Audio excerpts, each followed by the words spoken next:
Yo, yo, yo, yo, yo. The episode you are about to listen to has been previously recorded on the Nasty Girls podcast. If you are not currently subscribed to the Nasty Girls podcast, how do I say this?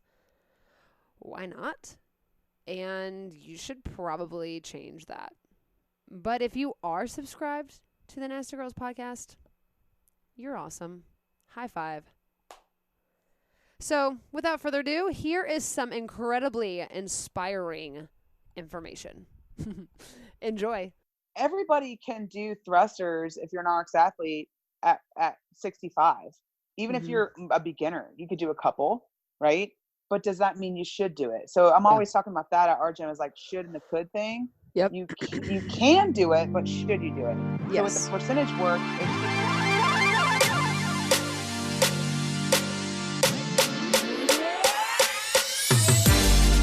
You guys, the Nasty Girls podcast is a very humble and grassroots project.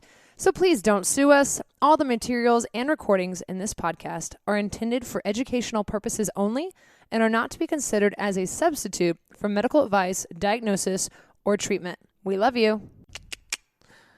Boop boop bop boop boop bop boop boop bop bop bop beep. Let's go. hello and welcome to Not Another Fake Episode. We are actually, this is 2 in a row, guys. 2 in a row. Not another fake. And actually, this is episode 106, if we're being specific here. Honk your horn right now in traffic if you're with us. I'm watching Hard Knocks. Sorry, I'm kind of a man. And I'm watching Hard Knocks on HBO right now for about 10 minutes before I fall asleep. And John Gruden, who I love, John Gruden. He's a Midwestern guy. He's their coach, and he goes, "Knock on wood if you hear me, or if you're with me." And all the guys in the football team knock on the desks because it's for their meeting. Anyway. Yeah, well, random facts.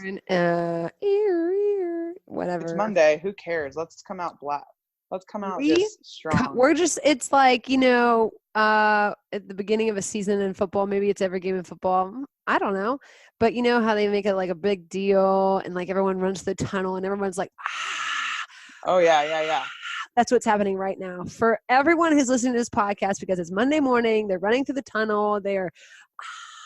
It's a great day. It's a time to be alive, really. Yeah, I'm drinking a Grande Nitro Cold Brew right now, and I'm feeling like very 1999 Ray Lewis. Ooh, okay. On the Ravens, like I'm about to destroy a mother effer. That's how I'm feeling coming out of the tunnel. That's like my 8 right there, just coming out. I got my like face paint coming down my face, Oh yeah. Whereas Olivia has like the stickers under her eyes so neatly placed, and she looks gorgeous. Oh gosh. Anyway, so not another fake episode. We here 106. Here. What's up, bitch? Yes. Hi, Mom. All right. So, also, side note, we really okay. It really kind of caught me off guard at the response we had to last week's episode, because I was like, not that I'm going to use a double negative. Not that I'm never proud of an episode, but like the ones where you're very vulnerable always seem like, when you're reflecting on them like 4 or 5 days later, like you're like I don't think they're gonna be like, oh my god, guys, like how sad, like like geez, like no, that's just your inner world, Amy. Yeah, I know, but like how can I say this in a nice way? I don't particularly like listening to people complain or like whine about their like ruts that they're going through. I'm always like, let's go, get it together. But I guess when like you're going through one, it's a different story, and you're worried that people are going to do the same thing that you might do to someone else, So yeah, obviously, I need to change. I think it's, like, yes, but also we didn't complain. It might have felt like that. Yeah, we didn't. But we didn't complain, and it was just stating like where we've been. And I know for me, I didn't think much of it. I was like, okay, shared some stuff, like kind of got teary-eyed, like, okay. And then, I was editing it, and I was sitting at my house by myself. The baby was asleep. Jonathan was at CrossFit, and I got done, and I was getting ready to like press publish, and I just sat there for a second, and I was like, I don't think I want to do that. I don't think I want to press that button. Like it literally was like this, like it just kind of came over Yeah. me because I like had just been on autopilot, like just editing it and putting it together and putting the intro, la la la, and then I go to do it, and I was like, oh gosh, Well, because you have to think about it, like vulnerability hangover. yeah. Well, like in my position as well, like, and you too, you're in a position of leadership, and there's people who look up to you and who are under you, who work for you, etc. And now you've just been exposed to like 200, 300 people that, like my athletes at my gym, all 100 of them know me as a coach and know me as this like strong, like crazy person. And then here I am kind of like, I'm going through a tough time, like, I'm walking into the gym, like, with my butthole clenched because I'm like looking around like everything's still good, guys. And like, it's almost like that's when to me, like I've kind of figured out what vulnerability feels like now from that episode of like me walking into the gym, knowing that people have listened to that episode and not wanting to run up to them and be like, I'm fine. Everything's fine. See, so, and being comfortable with like owning that space of like, hey, everything's, I may not be okay today, but I will be. Yeah. That's what I say. I just need you to just, we're normal. Just be normal. Don't be weird. Don't be weird. Yeah, no, it was all that to say. It really did mean a lot. Like if you emailed us, if you called us, if you talked to us, if you texted us, like, and even if you didn't, like, and you just listened to us and you're like, oh, that's sweet. Like it just like means a lot. You know what I mean? Like like Rachel sent us an email and I got super teary eyed, on Tuesday morning, I think it was. And it just, it means a lot to be seen and to be noticed and to be like, hey, like one of our members who's also a friend of mine came up to me, Megan. She was just like, I listened to your podcast, and I like looked at her and I go, She was like, yeah, it gave me all the feels. Like it just gave me a lot of feels. Like, thank you. And I was just like, yeah. You know what I mean? Like, because sometimes you got to be the one to say some stuff in order for other people to be like, yeah, me too. And man, if that podcast, if that episode could affect change in one person's life, like done, it's worth it. Yeah. It's totally worth it. So just feeling really grateful and appreciative. So thank you guys very much. Gracias. So today's topic, what are we chatting about? Okay. What are we tap? Besides cold and a fresh sour for Peltz, Miss Peltz. I do love me a good sour beer. Do you know okay, never mind. We'll stop talking. Okay. I know there's a sour beer. I'm gonna go to it. Yes. Okay. It's like squirrel. Okay, so today we are talking about obviously we are both CrossFit coaches. It is what we do, it is our lifestyle. So yes, we are going to talk about CrossFit today. Okay, so if you don't do CrossFit, maybe you've always wanted to do CrossFit, we're going to talk about it. You're going to learn. You won't learn today. We're going to church. So there was an article that one of our athletes put on our Facebook page, and it was about, the title said, why, correct me if I'm wrong, but I think it said, why are you still using RX? Yep. Okay. Right now. You got it. And the synopsis of the article was basically saying, which Olivia and I are going to give a bunch of insights and opinions on it, but it basically was saying, why are we using RX in our gyms? Like RX or scaled or standards, like whatever your gym uses. I think my first gym, it was like intermediate and like scaled or whatever, and or like advanced, or it was like RX advanced and whatever. So whatever your gym uses as far as like scaling options, why are we using those? What do they mean? Are they good? Are they bad? There are a lot of gyms that are not using them anymore, and we're going to kind of go into like what that means specifically as far as like an athlete, when you're an athlete at a gym, what that means. I think that we both are experienced enough to give our like professional opinion on it for sure. And Olivia and I were both athletes for years before we were coaches. So I think we have that.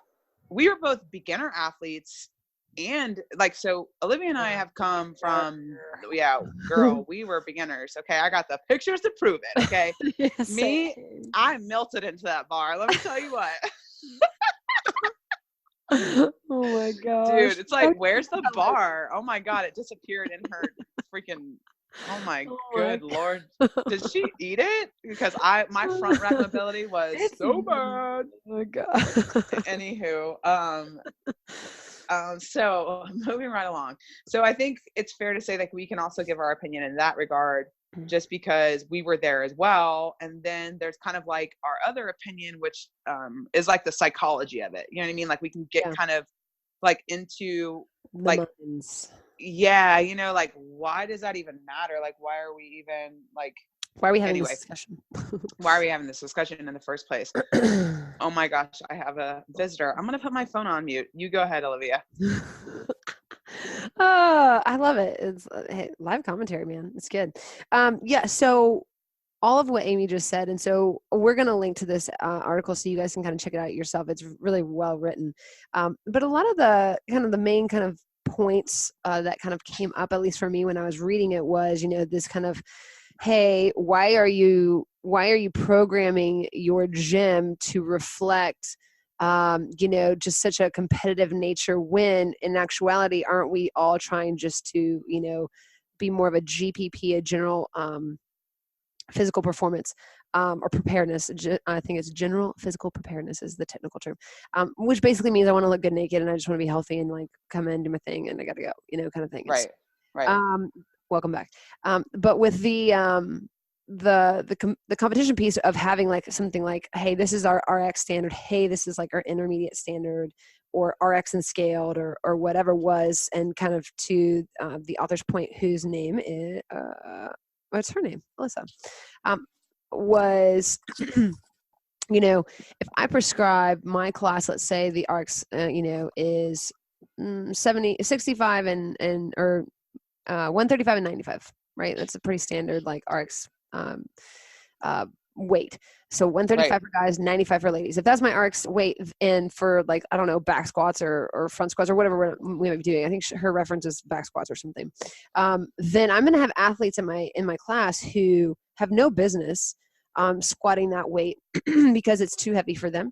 But they're going to want to do it because they want to quote unquote RX it, because maybe they're going to feel less than, maybe they're going to feel embarrassed if they can't do that weight, or they're, you know, oh, I really want a good workout. And in order to have a good workout, I have to do the RX weight. Again, regardless if they can actually do that or if it's meeting the intended stimulus or not. And so to this person's point, Alyssa, the author of this article, was, hey, like, why are you doing that? Like, that's actually not helping. Like, we let our athletes decide what weight they want to use for a workout. So she kind of gave an example of like a workout, which was like 20 squat cleans, 20 burpees, 20 Russian kettlebell swings, and then going down to 15 and 10 and then 5.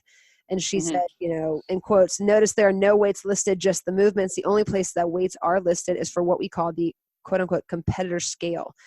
Which on that day she provided like the weightings for that. And that was in percentages, right? Like, no, it was like, so 20 squat cleans should have been 115 for guys and 75 for ladies, and then increasing from there. We only publish the comp weights, but we make clear that's what they are. Very few people do them because most of our people don't want to compete. They just want to get healthier. So we program for the diverse community and call it the competitors as the exception, as opposed to what she is kind of saying a lot of gyms do, which is, hey, we program for the elite and we scale for the rest of quote unquote the community. And so as opposed to, no, I program for the community and then I provide scaling up options for my quote unquote competitors or individuals who want to quote unquote RX. So that's the general kind of like the crux of like her argument and kind of what she's talking about there. And so, yeah. Did you have anything that you would like to add before I go into my next point? Oh no. I mean, that like it kind of goes with how CrossFit is moving anyway. Like I kind of figured that like whenever I started seeing videos of like grandmas and grandpas lifting up like kitty litter off the ground. I'm not trying to be funny, but seriously, if you go to, so CrossFit's whole website changed. Obviously with the CrossFit Games, all that changed. there's no more regionals, blah, blah, like they eliminated their media team. I kind of figured, I was like, I feel like, and Greg Glassman had already said something about it, but I feel like they're going more to the mom and pop, like your average person, which is awesome. The GPP. Yeah. The GPP. Right. And, I kind of had a feeling like, I'm like, I wonder if they're going to like change the way they, you know, view their mantra of like you just described earlier of, oh, we program for the elite and we scale for everyone else. And to me that, as a beginner, I could see how that can be frustrating, because it's almost telling you from the day you walk in, like, even though it doesn't, it kind of in a subliminal way says like, hey, you're not even good enough to work out here, but we'll cater to you a little bit. Here you go. Here's some ring rows for you. Yep. So yeah. Yep. Now, one of the arguments that she made that I thought was really interesting was, you know, this kind of juxtaposition of a, you know, like a greyhound and a basset hound. I think of the specific dogs that she kind of called out. And she said, you know, you're not going to, like, if you talk to a dog, tell the basset hound, like, hey, you know, you just need to run a little bit harder. You need to probably eat this type of food and maybe drink more water. And like, you too will become fast like a greyhound. You're not going to do that, because the basset hound will never become like a greyhound. And so to her point of, you know, there's some individuals who like won't become competitors. And so they have no business doing anything remotely similar to what a competitor would do. And so, you know, to be, you know, be a basset hound or be happy as a basset hound is kind of what she was saying. I will always be a happy basset hound kind of thing. Competition will always be there to test against others for those who want it. Because she said, in quotes, we want to help people find and train at the right individualized intensity for themselves. They will always be the best way to train any athlete to be the best that they want to be. And so to that kind of point, I was like, you know, when I read it, I was like, okay, like, yeah, totally get that. That makes sense. You know, like my mom is not probably, mom, if you want to do this, I'm just guessing that she doesn't want to probably compete like in CrossFit, that she probably like doesn't really want to do any kind of competition. Like she just move and get healthy and maybe lose a few pounds in the meantime, but like she just wants to be healthy. Right. So like from that perspective, I'm like, okay, yeah, for sure. But where I would want to be cautious in kind of purporting this idea is, so I was listening to Miranda Alcatraz had she has a podcast, and I think she just renamed it like More Than Nothing, and so that's the episode that I listened to, and I loved it for so many things. But one of the things she said that made me think of this article was, you know, I think a lot of times in our culture we want to blame like our genetics. I hear that a lot from people who come into the gym. They're like, well, I'm never going to look like that. You know, like I'm 20 years postpartum and I still haven't been able to lose baby weight. It's just my genes, you know? And Miranda was kind of talking about that. And she was like, that maybe, but that's like 0.0000% of people who, you know, maybe they have a thyroid issue that's preventing them from losing weight or some other autoimmune or something like. That's not the majority of people. Majority of people who say, oh, I have bad genes or whatever that means, are wanting to blame something other than themselves, when the fact is that I myself am choosing to drink Coke. I myself am choosing to eat tons of chips and queso like every day. I myself am choosing to not sleep and to drink a shit ton of alcohol, whatever the thing may be. And so, well, she says, like, she goes on to say, well, what have you done? Show me what you've done that hasn't worked. Yes, exactly. And so kind of to that point, which, you know, when I was thinking that, I was like, yeah, so I would want to be cautious about, hey, you're a basset hound. You're never going to be a greyhound. It's like, that might be true, you know, for sure. Like, you know, your body type, whatever your goals, whatever it might be. But also that doesn't mean that you can't be the best freaking basset hound that there is. That doesn't mean that you are limited in your capabilities as a human. Like, what does it mean for you as an individual to live into your fullest potential? Maybe that's getting a bar muscle up. Neat. Maybe that's just squatting with really good form with just a barbell. Great. And so I would kind of be, you know, a little leery of Alyssa's argument in that regard of just saying, like, I don't want it to come across, I wouldn't want to suggest that you have a cap per se, to limit anyone, but to say like, in many ways, like we limit ourselves. Like, of course, am I going to be an Olympic athlete? Probably not. But I can't, without a shadow of a doubt, say that's 100% like not ever would have ever been possible had my life have been a little bit differently, had I have chosen to invest in different things. I don't know. Like, Right. I don't know. Like maybe not. Like who knows? But right now, like that's not in the cards because I don't want it to be. And I'm in my 30s, and so there's that.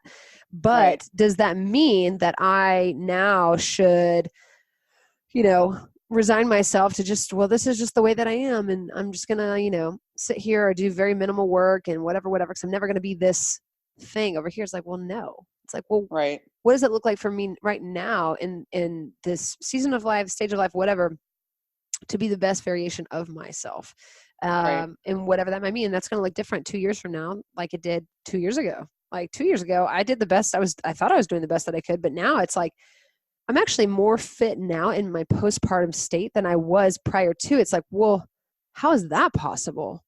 Like what, like what did I do differently? Well, I valued things differently, and I Right. changed my training up. I didn't train a ton. I Yeah. don't train a ton anymore. It's like I have 1 hour and that's it. Anyways, and so that was my biggest kind of thought with regard to that. But I would like to chat about this specifically, her argument of programming RX versus having more of just a GPP kind of programming, specifically because we are a multi-site location gym. We have collectively around 500 members across all of our gyms, and so we program for a lot of people, and Right. and our programming, locally, at least in Florida, is known to be some of the best. And so I mean, it is the best. Let's just yeah. come on. Let's just, I'm just kidding. No, Let's but call a spade, will you? yeah, so we're pretty awesome. No, but I'm curious from your kind of perspective, like, do you fall in line with her argument of, yeah, like we should just get rid of like RX programming and program GPP for the reasons that she mentioned, right? Or Yeah. is there another way instead of, going completely this other direction? Okay. Oh my God. I've been waiting for you to ask me. Okay, no, I'm just kidding. So I have a lot of, I think maybe interesting insight into this just because Perfect. I, I, as a, like, when I came up here, Sunbury, Ohio is a very different demographic than Burg is in Florida. Yeah. It's I would say 99, I would say 100% families, 100% people who it's their first time doing CrossFit. Some of them, it's their first time ever having a coach in their life, first time ever being questioned or being told they can't do something, or they're not that they're not good enough, but just like they're these people up here. I'm not saying that Burg in Florida isn't, but these are all like professionals, teachers, a lot of business owners and things like that. So a lot of type A and things of that nature. So there's not a lot of competitors. All right. So when I first came here, no one wanted to compete. Yeah. No one really even put their information into Wodify. So I'm just building this up so you kind of know where I came from. Yeah. Right. Like the demographic, right? Yep. And so my opinion is actually, I do not fall in line with that, with Okay. what she thinks. And it's not because I don't think it's a valid point. I think it's because if humans are given the chance to take a step down, they will. And if there were no, so I'm going to go like a couple different ways here. Perfect. I feel, it's my opinion, if there were no weights on the board, we would not be doing them. Who are we as coaches? If I'm a person who is already I'm not confident, and I have the choice between you telling me what to use as a coach who's seasoned, smart, intelligent, professional, that's your job, or I choose my own weight, guess what I'm going to choose? I'm not going to push myself. I'm going to err on the side of caution, and I'm going to stay in my safe little place always and forever. Amen. Okay. Yeah. So when you have goals, okay, like RX, intermediate, and scaled. You can call them whatever you want. Sure. It always gives people with the right mindset, with the right coaching, somewhere to aim for, right?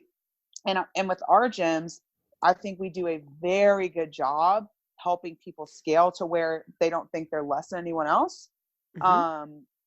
And so to me, all these women who are in our gym and men who are in our gym that have never done CrossFit before, I know for a fact that they would not be where they are today if we just kind of let them go at their own pace. All right. I honestly believe that 100%. People who have done beginner, I'll push them 6 months into them being in the CrossFit, like, hey, you're at that point, Johnny, you've been doing beginner for a while. I think those 10s for those push presses are a little bit light.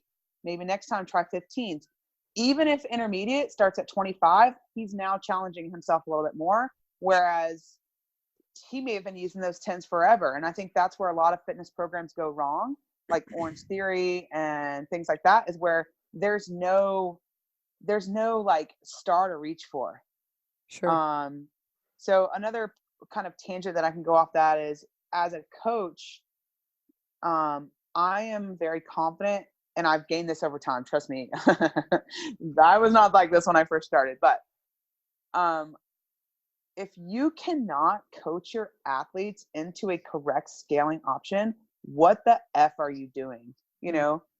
So if you have a guy that if his 1 rep max is 300 pounds on his deadlift and the workout calls for 245 pounds, 3 rounds, and there's 15 deadlifts in each round at 245, and you can't talk him out of doing 245, we got a problem. You need to go back and learn how to talk to a group and say, hey guys, today's workout is going to be 3 rounds for time, 400-meter run, 15 deadlifts, and 15 chest to bar. Deadlifts today are at 245 and 165.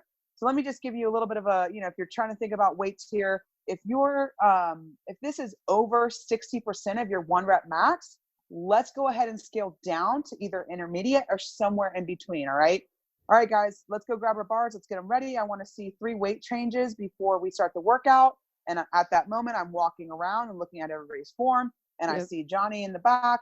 Johnny's got 245 on the bar. I'm like, hey, Johnny, what's up? Hey, man, what's your 1 rep max? Oh, my 1 rep max is 300. Hey, so 245 is actually a lot more than you should be doing. Let's take those 25s off and bring it down to 205. How's that sound? All right, yeah, cool. Thanks, coach. So that is what it looks like when you actually coach your athletes, instead of, I can understand for the gym that is just like, all right, guys, here's the intermediate. Exactly. Yeah. So if you have an amazing coaching staff, like I think our gyms do, I think that the labels are fine. Because we do a really good job of saying, like, all right, you should be able to do this unbroken, guys. If you can't do this weight unbroken, let's go ahead and scale it back a little bit. Or like, hey, if your pace time for your 800-meter run is over 4 minutes, let's go ahead and bring that run down to a 600. So you're not necessarily saying like, hey, if you can't run an 800, you need to do intermediate. What we're saying is, hey, right now, your pace time for your 400-meter run may be 2.5 minutes. Okay, for now, right now. So to get under that time cap, let's just bring it down so that way we can finish the workout. You're not saying that you're not good enough. You're just saying like, hey, these are the parameters for each, scaling option. And also, when we have our foundations program, we go over each like RX, intermediate, and beginner, and we're very like, hey, RX is someone who's been here for over a year usually. Intermediate is someone who's been here like 4 to 6 months, maybe more, and beginner is someone who's been here for like, I would say 90 days. And that gives people, they're more comfortable with that label versus like, oh, I'm always in beginner. It's like, well, I'm in beginner because I've only been here for 2 months. So that's kind of like my well, and I mean, you raised a lot of good points. One of the things that I was going to say is, and that Alyssa brought up in this article that I appreciated, and that we have made a much bigger deal to do across all of our gyms.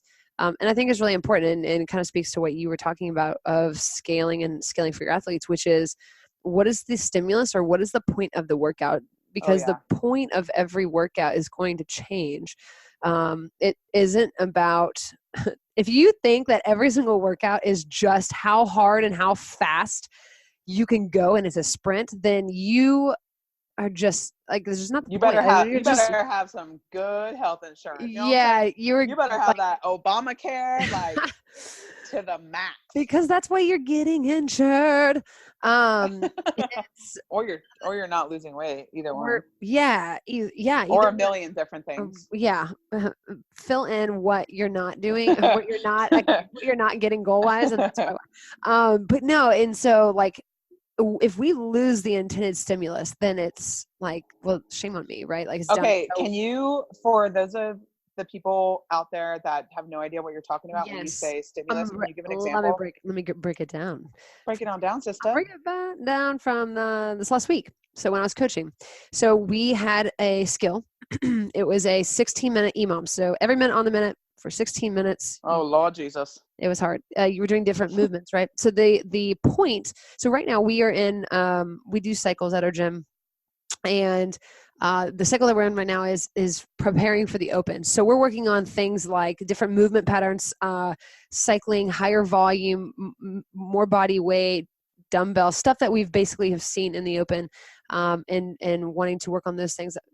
Basically, just a lot more cardio and moving load pretty quickly. And so that's kind of the framework. And so within that, this particular skill, 60-minute EMOM every minute on the minute, we are wanting to achieve putting people under fatigue to work on higher level or advanced gymnastic movements. So what it looked like was minute 1, guys would do 15, ladies would do 12 calories on the assault bike or echo bike or whatever. Minute 2 was max distance of handstand walks. Minute 3, you're back on the bike.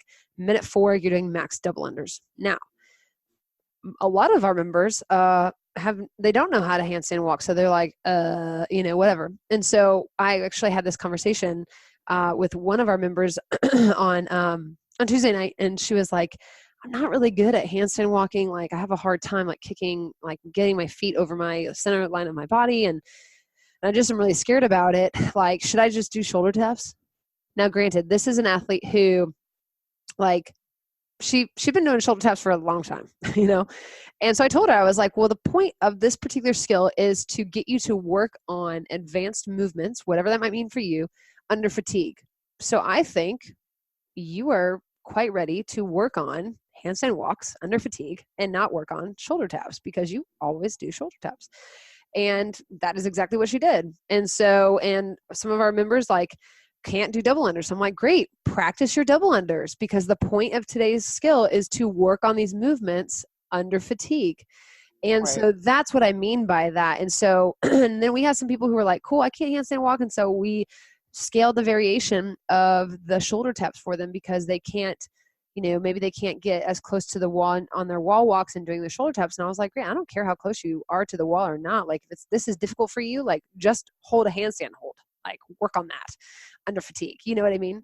And so that's what I mean by like the point of the stimulus. Or like, we've had other workouts in the past where, maybe it's like a chipper, like 30, like dirty 30, right? Like 30 movement, 30 reps of this, 30 reps of this, 30 reps of this, blah, blah, blah, blah. And your cap at 20 minutes. And so if I were teaching that, I would say, you need to pick, you should be able to move through these movements and be able to do nearly all 30 reps unbroken, or Right. pick them up like once. If like you should, like, there's the push presses in there with the bar. Yes. Like you Yes. should be doing all of those unbroken, 100%. Yeah, and if you can't, then we need to scale those things, because if you, and I always say this, so like at different different weeks, I'm like, if you get stuck at this part right here, maybe it's the run, maybe it's the weight, then like that's not the point. Like, I'll do another example. We had a workout a couple weeks ago, which was a 9-minute workout, 9-minute cap, I should say. And everyone looked at it and they were like, I forget the actual movements, but people were looking at it, they're like, it was calories on the bike, D-ball cleans, handstand walk, and thrusters. That's right. And it was like 5 thrusters or something like that, 9 thrusters or something, not many. And but it was at a heavier weight. And so everyone saw that workout and they were like, are you serious? It's not going to take that long. And people were not scaling. And because I would tell them, and I would go over it, I'm like, the point of this workout is a sprint. If you cannot right now, like fresh, right? If you could not walk up to that bar and perform 10 of those thrusters unbroken, you need to scale, you know? Even I thought about scaling that workout, honestly, because I was Yes. like, I know that's going to hurt in the end. Yes. Yeah. Yes. And I was like, if you're spending more than like a minute on the thrusters, like that's not the point of the workout. Like There's nothing more frustrating that just to give you guys, athletes, a bit of like insight into our minds as coaches. There's nothing more frustrating than explaining that, you not listening, and then turning around and doing the exact opposite than what we said.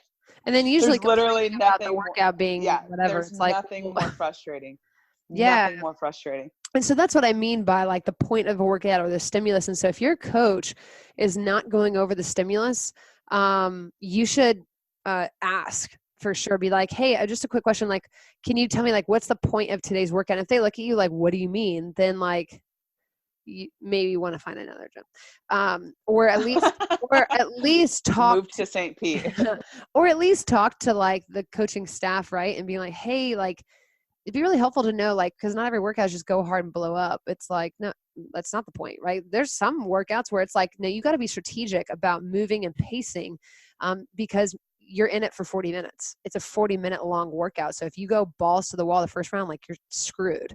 You know what I mean? You have to be realistic about what you yourself are capable of. And so that's the big point that, that you had mentioned that I was like, yes. And then the other thing that Alyssa mentioned that I really appreciate about this article was, and I definitely think that there's room for us to grow in, which is percentage work. I love percentage work for the reasons that she mentioned, which is it's going to be specific to the individual. So like my 85% is going to be very different from yours, which is going to be very different from someone else's. And so that way I'm actually hitting the again, stimulus or the intent of maybe that skill or the workout, the way that it's meant to for my body, so that what I'm able to do. Yeah, that, Olivia, that point I 100% believe in. Yep. So like the workout that I mentioned earlier about the deadlifts, like 15 deadlifts at 245 and 165.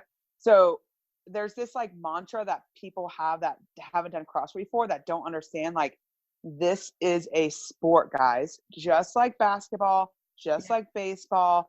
If you don't shoot it from the line, you're not getting the points. Okay. So if for an RX athlete or someone that is a seasoned athlete, 165 pounds for me is not hard at all. Yeah. But there's some people that think they see those weights on there for RX and they're like, well, like everybody can do thrusters if you're an RX athlete at 65. Even if you're a beginner, you could do a couple, right? But does that mean you should do it? So I'm always talking about that at our gym, is like should and the could thing. Yep. You can do it, but should you do it? Yes. So with the percentage work, it takes the guesswork out of it, because if your deadlift is 215 pounds, your 1 rep max, and I'm saying that these 15 deadlifts need to be 80% or less, and the weight calls for 165, that's like 90%. And it's probably not. I went to Florida public school, so whatever. But like if it says, all right, RX athletes, you're doing, or all athletes for the 15 deadlifts, you're doing 70% of your 1 rep max. So that eliminates all the guesswork out of it. Like there's no arguments there. So if your 1 rep max is 305, you're going right up to Wodify and it says right there 70%. And you're putting that weight on or warming up to that weight and you're going. There's no RX. There's no like, well, this person's doing that weight and this person's doing that weight. It's like, yeah, but your back looks like it's about to explode, dude. Just so that way you could do RX. Like that's just stupid. Yep. So I like that point. Yeah, I thought that was great. And it just gets to it takes the guesswork out and it is specific and unique to you and allows you to move and challenge you. You know what I mean? Yeah. And alongside of someone who's 20 years older or 20 years younger than you. Like, great. Like, it doesn't matter what they're doing because this is what like, doing. Like you have a lot of members, and so do I, that are in their like late 60s and like early 70s. Yeah. Go ahead. I want you to do yourself a favor. Tap them on their shoulder next time that they're in class, and I want you to ask them what their Fran time is and ask them if they even care. Yeah. Because at the end of the day, we're all here to live longer, be healthier, and be a better human being. and hurting yourself over clicking a button or over trying to be cool or trying to match your friend from the 5:30 a.m. class, it just doesn't matter, like, and Yeah.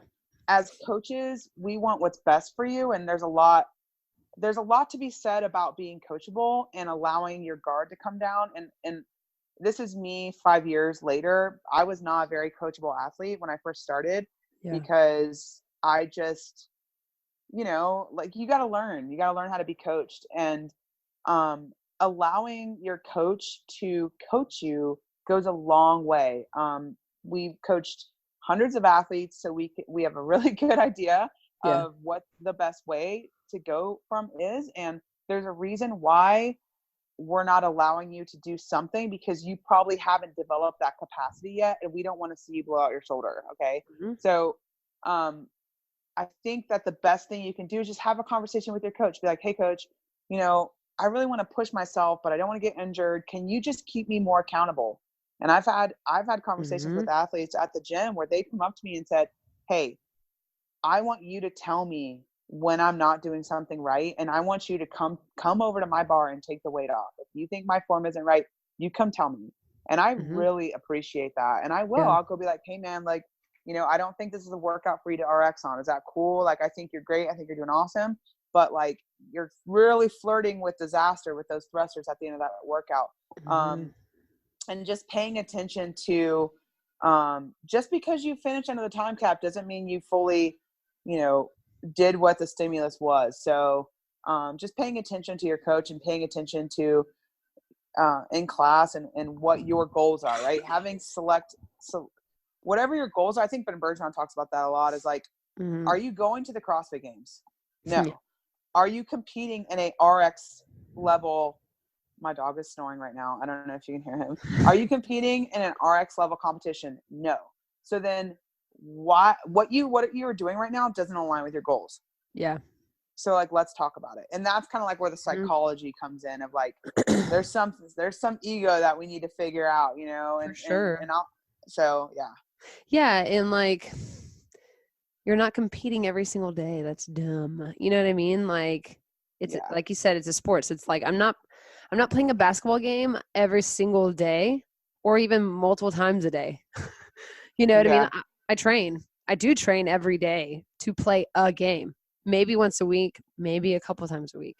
But so it's that mentality of like training and, hey, am I coming in? Am I getting a good sweat? Am I having a good time? Am I being challenged in the ways in which that I need to be challenged? Then like, check. Cool. And if I want to do a competition, neat, do that. And if I don't, great, neat, that's fine. I think that's why so many people get weird about the open, is because they get their egos are flying high through the year in class. Like, they do whatever they want. Their form is sloppy just because they're clicking that RX button. And then here comes the open, where everybody's looking at you, where you're being judged. And all of a sudden it's like, whoa.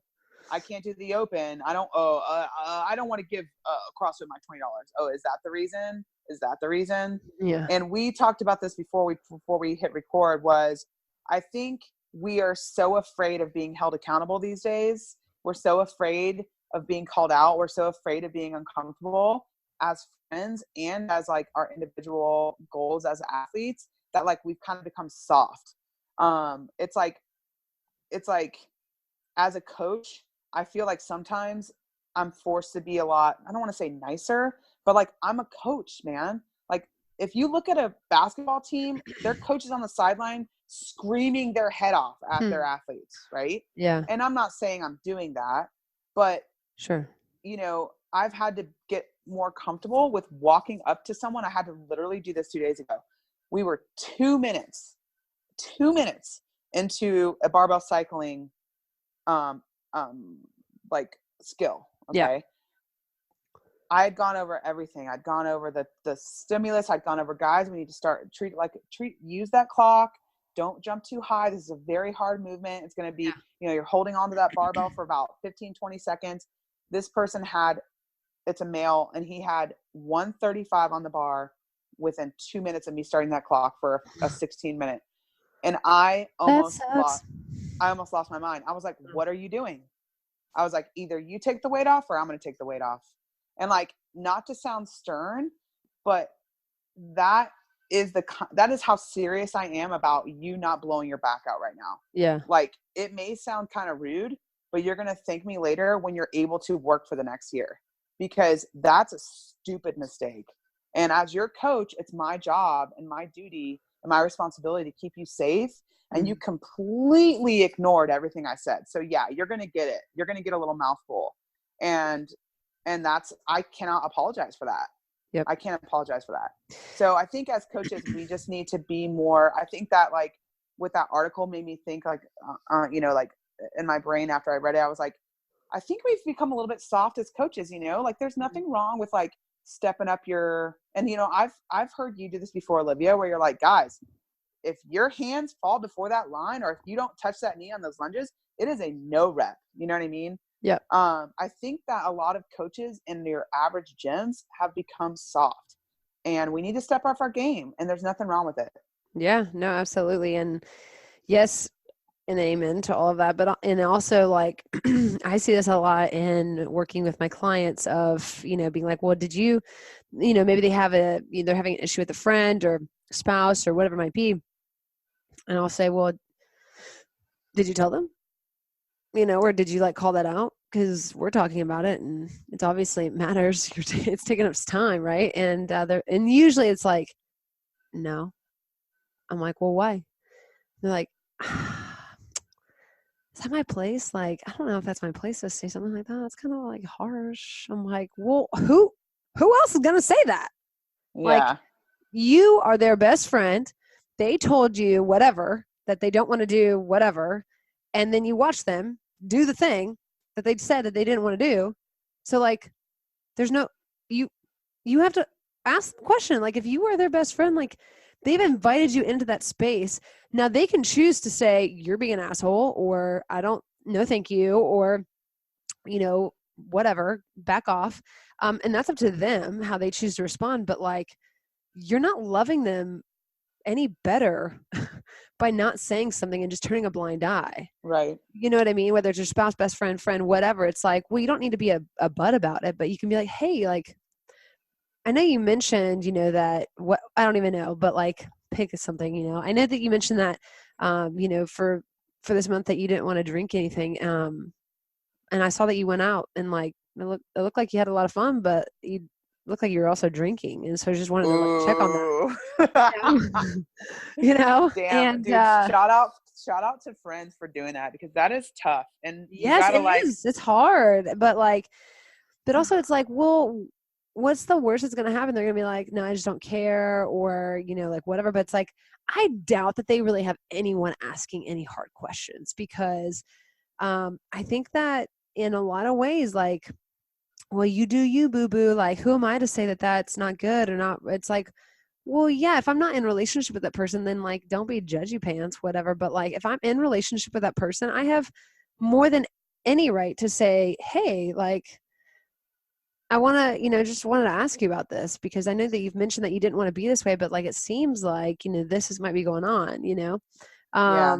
I think that is loving, like that is kindness. Again, the way in which that you approach them. But if I'm not being held accountable for my actions, how am I ever going to get, you know, better, or to grow, or to be challenged, or to be like, God, you know, I didn't even realize that I did that, you know? And or like, would you say that like that has a lot to do why people are so hard to coach these days, just because like it's the first time in their adult life that they've been like held accountable? Like, you're yeah.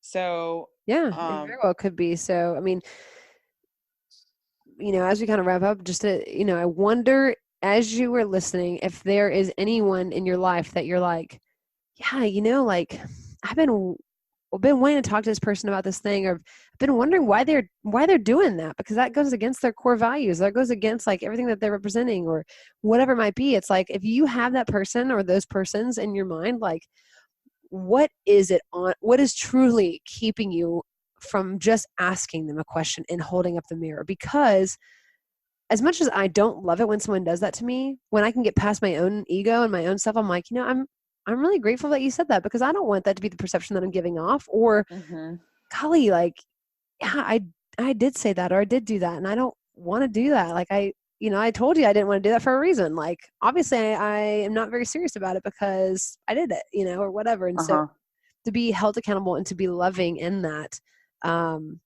like what's holding you back, and why are you choosing not to step into that? And that's also goes hand in hand with like holding your coaches accountable and your people that like, let's say you don't even do CrossFit. Let's say you have a trainer or like whatever, holding that coach accountable and saying like, hey, like I really respond better to this type of coaching, or I don't like it when you, whatever. Yep. We are pretty good at our jobs, but we can't read minds. So, if you want us to be more involved with your life, like I don't know one coach that would say no to that. If you want to have breakfast, if you want to have coffee, if you need an extra hand, or like if you need advice, like please, like don't. I think that's a lot of sticky situations. Wrapping this up again, like we don't know how to help you if you don't let us know how you want to be helped. Yeah. So we have 100 people that we're taking care of on a daily basis. If like we're good, like I said, we're good at our job, but like you gotta let us know. So I think we do a damn good job at Burg about goal sheets and keeping people accountable. But if you need an extra push, like any one of us would be more than willing to drop everything we have going on and help you. Yeah. And we'll always be that way. 100%.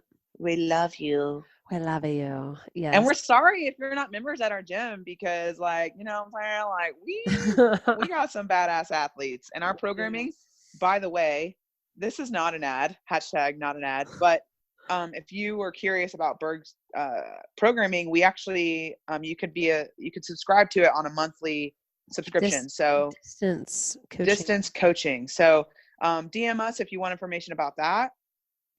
We are, by this time, hopefully, please God, I have Olivia, or I have already put out the shirts to be ordered, and those are shirts that we're going to have all the time.